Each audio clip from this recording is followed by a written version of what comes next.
भाग 1 पाठ 3 पृथ्वी आणि जीवसृष्टी.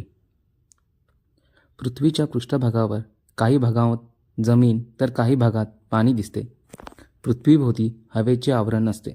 जमिनीवर, पाण्यात आणि हवेत सजीवांचे अस्तित्व असते. पृथ्वीवरील अनेक नैसर्गिक घडामोडींना सूर्य कारणीभूत ठरतो. पृथ्वीवरील जमीन, पाणी, हवा आणि सजीव हे शिलावरण, जलावरण, वातावरण आणि जीवावरण यांचे प्रतिनिधित्व करतात. जीवावरण हे इतर तीनही आवरणात दिसून येते. शिलावरण आणि जलावरण. पृथ्वीवरील बाहेरचे कवच कठीण आहे. ते माती व खडकांचे बनलेले आहे. आपण डोंगराळ भागातून प्रवास करताना जमिनीचे किंवा खडकांचे थर पाहतो. कोठे नदीचा मोठा गवताळ विस्तार दिसतो तर कोठे ओसाड जमिनीवर वाळूच वाळू असते. कोठे जमीन पिकांनी तर कोठे झाडांनी झाकलेली असते. काही ठिकाणी झाडांच्या मुळांनी भरलेल्या मातीचे खोलवरचे थर दिसतात, तर काही ठिकाणी झाडांच्या मुळांनी दुभंगलेले खडक दिसतात. काही ठिकाणी पर्वतांचे उतार असतात, तर कोठे खडकांचे उंच उंच सुळके दिसतात. पृथ्वीवरील हा जमिनीचा थर शिलावरणाचा भाग आहे. पृथ्वीचा बराचसा भाग पाण्याने झाकलेला आहे. या पाण्याखालीही शिलावरण असते. पृथ्वीचे बाहेरील कवच व त्याखालील थराचा काही भाग मिळून शिलावरण बनते. पृथ्वीच्या पृष्ठभागाचा सुमारे 1/3 भाग जमिनीचा आहे. जमिनीच्या सलग व मोठ्या भागास खंड म्हणतात. पृथ्वीवरील सर्व जमीन सलग नाही. ती 7 खंडांमध्ये विभागली असून ते आशिया, युरोप, आफ्रिका, उत्तर अमेरिका, दक्षिण अमेरिका, अंटार्क्टिका आणि ऑस्ट्रेलिया या नावाने ओळखले जातात. आशिया हा सर्वात मोठा खंड आहे, तर ऑस्ट्रेलिया हा सर्वात लहान खंड आहे. जमीन सगळीकडे सपाट किंवा सारख्या उंचीची नसते. तिच्या उंच सलगपणामुळे जमिनीला विशिष्ट आकार प्राप्त होतात. त्यांना भूरूपे म्हणतात. मैदान, टेकडी, डोंगर इत्यादी भूरूपे आहेत. पृथ्वीच्या पृष्ठभागाचा सुमारे 2/3 भाग पाण्याने व्यापलेला आहे. यापैकी बहुतांश पाणी महासागरांमध्ये सामावलेले आहे. महासागरांमधील पाणी खारे असते. अटलांटिक, पॅसिफिक, आर्क्टिक, हिंदी व दक्षिण महासागर हे 5 महासागर आहेत. महासागर व जमीन यांच्या सीमा भागाला सागरतट किंवा किनारपट्टी म्हणतात. किनारपट्टीवर वेगवेगळ्या आकाराची जलरूपे तयार होतात. उदाहरणार्थ समुद्र, उपसागर, सामुद्रधुनी, अखात, खाडी इत्यादी ही जलरूपे महासागराचे भाग आहेत. जमिनीवरून वाहणारे पाणी. पृथ्वीवर जमिनीवरून वाहणारे लहान मोठे पाण्याचे प्रवाह असतात. यांचे पाणी खारे नसून गोडे असते. त्यांना ओहळ, ओढा, नदी अशी नावे आहेत. या जलरूपांपैकी ओहळ सर्वात लहान तर नदी सर्वात मोठी असते. ओहळ, ओढे जोडले जाऊन उपनद्या, नद्या बनतात. एखाद्या जागी नदीचे पाणी नैसर्गिकरित्या उंचीवरून खाली पडते.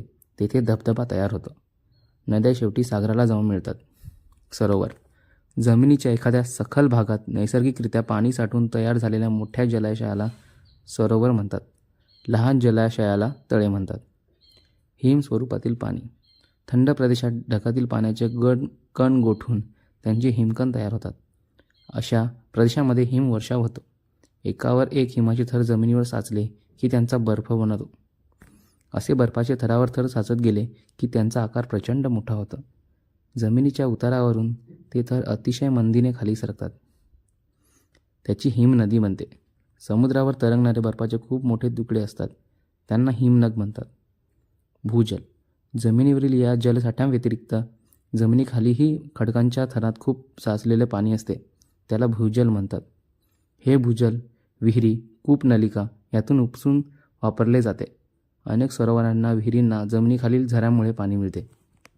पृथ्वीच्या पृष्ठभागावर पाण्याने व्यापणारे पाणी आणि हिम, भूजल आणि वातावरणातील बाष्प या पाण्याच्या साठ्याला एकत्रितपणे पृथ्वीचे जलावरण म्हणतात. वातावरण. पृथ्वीभोवती असणाऱ्या हवेच्या आवरणाला वातावरण म्हणतात. पृथ्वीच्या पृष्ठभागापासून आपण जसे जसे उंच जातो तसतशी वातावरणातील हवा विरळ होत जाते. हवेचे मुख्यत्वे नायट्रोजन, ऑक्सिजन, बाष्प, कार्बन डायऑक्साईड हे घटक आहेत. याशिवाय इतरही काही वायू अत्यंत कमी प्रमाणात हवेमध्ये आहेत. हे तुम्ही शिकला आहात. पृथ्वीच्या पृष्ठभागापासून वातावरणाचे तपांबर, स्थितांबर, मध्यांबर, आयनांबर व बाह्यांबर असे विविध थर मानतात. पृथ्वीच्या पृष्ठभागापासून सरासरी 13 किलोमीटरच्या अंतरापर्यंत थराला तपांबर म्हणतात. तपांबरातील हवेत अनेक बदल होत असतात. या बदलांचे पृथ्वीवरील सजीवांच्या जीवनावर महत्त्वाचे परिणाम होतात. सूर्यापासून पृथ्वीला उष्णता मिळाल्यामुळे पृथ्वीचा पृष्ठभाग तापतो. म्हणून पृष्ठभागालगतची हवा सर्वाधिक गरम असते. तपांबरात वरवर गेले की हवा थंड होत जाते. वातावरणातील जवळजवळ सर्व बाष्प तपांबरातच असते. म्हणून ढग, पाऊस, धुके, वारे, वादळे अशा हवामानाशी संबंध असलेल्या सर्व घटना तपांबरातच होतात. उंच डोंगरावर गेले असता सभोवतालची हवा पृष्ठभागाच्या हवेपेक्षा विरळ असते. वाहतुकीसाठी वापरली जाणारी सर्व विमाने तपांबरांच्या उंचावरच्या भागात उडतात. त्या उंचीवर हवा आणखी विरळ असते. विमाने उंच गेलेल्या प्रवाशांना श्वसनासाठी पुरेशी हवा मिळावी म्हणून विमानात विशेष सोय करावी लागते.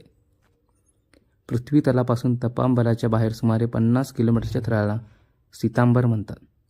स्थितांबराच्या खालच्या भागात ओझोन वायूचा थर आढळतो. सूर्यापासून येणारी अतिनील किरणे सजीवांसाठी हानिकारक असतात. ओझोन वायू ही किरणे शोषून घेतो. त्यामुळे पृथ्वीवरील सजीवांचे रक्षण होते. पाऊस कसा पडतो? सूर्याच्या उष्णतेमुळे पृथ्वीवरील पाण्याचे सतत बाष्पीभवन होते. जमिनीत जिरलेले पाणीही सूर्याच्या उष्णतेमुळे वाफ होऊन हवेत मिसळते. बाष्प हवेपेक्षा हलके असल्यामुळे ते वातावरणात उंच जाते. उंचावर जाताना ते थंड होते जाऊन त्याचे संघनन होते आणि पाण्याचे सूक्ष्म कण बनतात. हे पाण्याचे कण एवढे लहान व हलके असतात की आकाशात ढगांच्या रूपात तरंगत असतात. सूक्ष्म कण एकत्र येऊन त्यांचे पाण्याच्या मोठ्या थेंबात रूपांतर होते. हे थेंब जड असतात त्यामुळे ते तरंगू शकत नाही. असे थेंब पावसाच्या रूपात पृथ्वीवर पडतात. पावसाच्या रूपाने जमिनीवर आलेले पाणी ओहळ, नाले, नद्यांमधून शेवटी समुद्राला मिळते. सूर्याच्या उष्णतेने हिमाच्छादित प्रदेशातील बर्फाचे पाणी बनते. हे पाणी नद्यांना येऊन मिळते. बाष्पीभवनामुळे जमिनीवरील पाणी वर जाते व संघननामुळे पावसाच्या रूपात पुन्हा जमिनीवर येते आणि शेवटी समुद्राला मिळते. पाण्याचे बाष्पीभवन व संघनन आणि पर्जन्य या क्रिया अखंडपणे एखाद्या चक्राप्रमाणे घडत राहतात. यालाच जलचक्र म्हणतात. पृथ्वीवर असंख्य प्रकारचे सजीव आढळतात. पृथ्वीच्या वेगवेगळ्या भागात वेगवेगळे प्रदेश आहेत. काही भागात जमिनीवर वर्षभर बर्फाचा थर असतो तर काही भागात वर्षभर उष्ण हवामान असते. कोठे उंच पर्वत तर कोठे मैदान असतात. कोठे खूप पाऊस पडतो तर कोठे कोरडे वाळवंट असते. गोड्या पाण्याच्या नद्या असतात तसेच खाऱ्या पाण्याचा महासागर असतो. किनाऱ्यापासून समुद्र उथळ असतो. महासागर किनाऱ्यापासून दूर अनेक किलोमीटर खोल असू शकतो.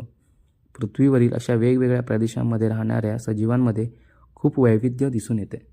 उदाहरणार्थ ध्रुवीय बर्फाळ प्रदेशात राहणारे ध्रुवीय अस्वल, आफ्रिकेच्या गवताळ प्रदेशातील झेब्रा किंवा ऑस्ट्रेलिया खंडात आढळणारा कांगारू हे प्राणी इतर कुठल्याही प्रदेशात आढळत नाहीत.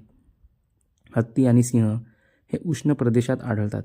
अशा वेगवेगळ्या प्रदेशात वनस्पतींमध्येही विविधता आढळते. सजीवातील ही विविधताच त्यांचे प्रदेशांचे वैशिष्ट्य आहे. पृथ्वीवर सगळीकडे म्हणजे जमिनीवर, पाण्यात व हवेत विविध प्रकारच्या वनस्पती, प्राणी व सूक्ष्मजीव आढळतात.